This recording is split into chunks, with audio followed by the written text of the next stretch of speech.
Hi, I'm Steve Spomer from the Department of Entomology at the University of Nebraska, and today I'd like to show you how to pack an insect collection for shipping. And we have classes that we teach online that are required to send in an insect collection, and you wouldn't believe how many times I've received an insect collection that has been trashed due to improper packing. So today I'd like to show you how to avoid that. First thing we need to do, we have this nice insect collection here. You can tell the student has taken a lot of time to put this collection together. Probably collected all summer to get this nice collection. And you'd hate to see it ruined. So first thing we're going to do is we're going to use some pins to brace the larger specimens so they don't spin during transit. And you only have to do this on the larger insects. Some of the longer insects, the heavier insects, maybe some of the beetles, the large wasps, katydids.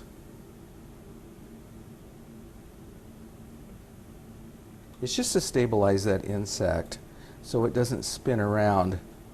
Now, once the insect starts spinning around, it acts like an airplane propeller and starts knocking things off that are adjacent. All right, so we have pretty much braced the specimens here. Next thing we need to do is cover that top so the insects can't move up and down. Now, I've already cut a piece of cardboard that's going to fit to the inside here, like so.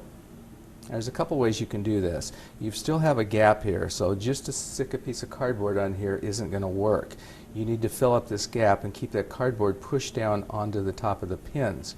So what I'm going to do here is we have a couple of these pieces of foam. I'm going to push those down, not too hard, but just so they kind of cover the top and make it nice and level there. And we'll go ahead and stick the lid on here. Now we're going to use a couple pieces of packing tape.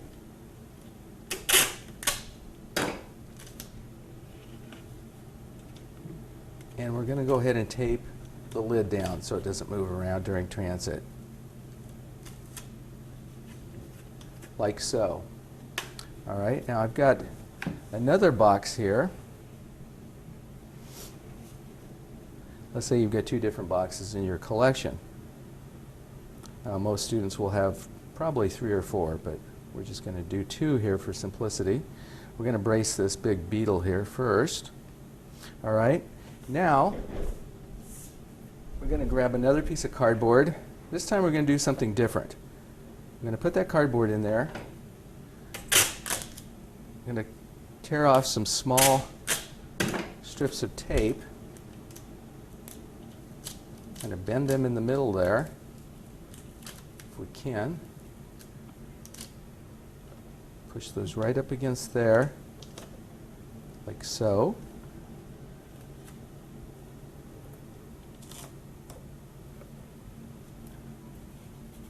Like so, and then you can put a couple on the sides over here too. All right, that's not going anywhere either. So it basically acts the same purpose as those foam strips. We'll put this on there. We'll tape it up. Next thing we need to do is use some bubble wrap. Bubble wrap is your friend. We'll go ahead and put a couple layers of bubble wrap.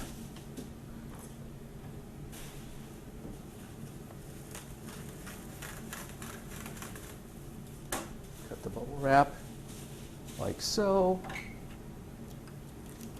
Put a piece of tape across there to hold that down. All right, we'll go the other direction now.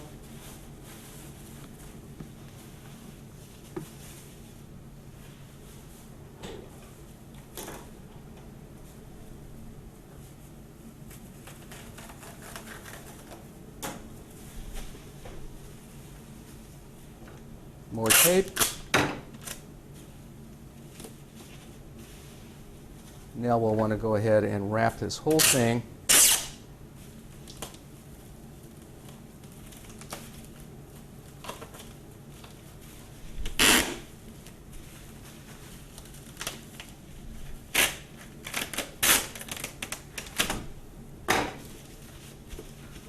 like so, just so that's secure. You may want to put a few more pieces of tape around there.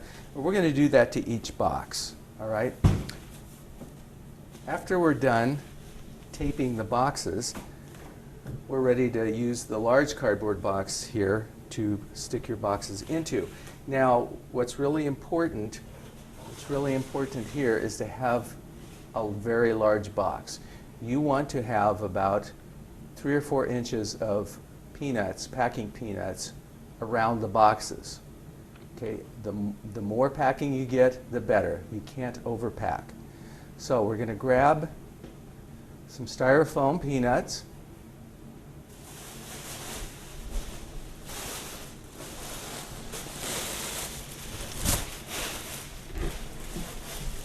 And go ahead and dump a few of those in here.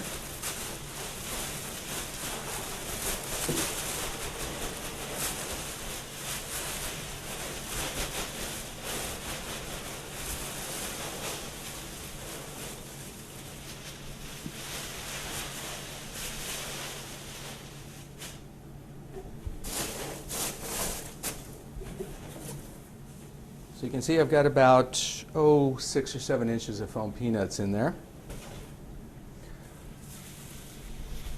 We'll go ahead and put our boxes in there and pretend that this one's been wrapped in bubble wrap. And one of these large boxes will hold usually about 4 or even more of the insect Schmidt boxes. So don't be afraid to go ahead and put all your boxes in here, but just don't cram them in there too tightly that they aren't well packed. Next thing, we're going to cover these up with more peanuts.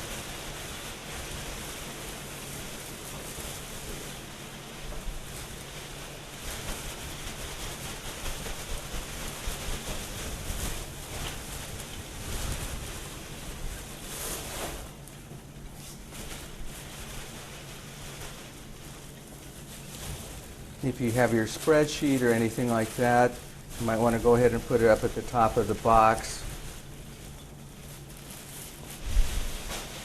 And you want to get that box as full as possible.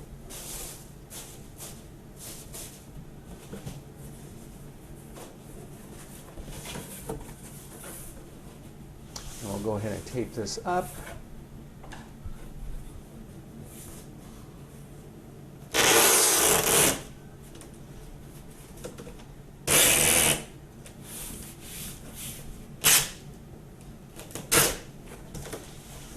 Like so, and go ahead and do the sides.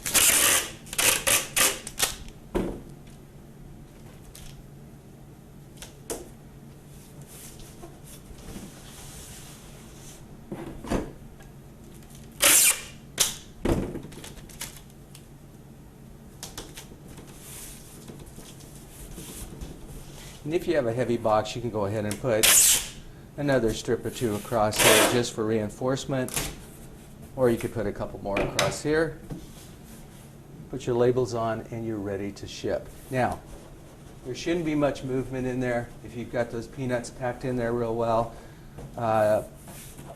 You never know what kind of treatment these boxes are going to get at the post office or through one of the delivery services. So, like I say, you cannot overpack an insect collection. You should be good to go.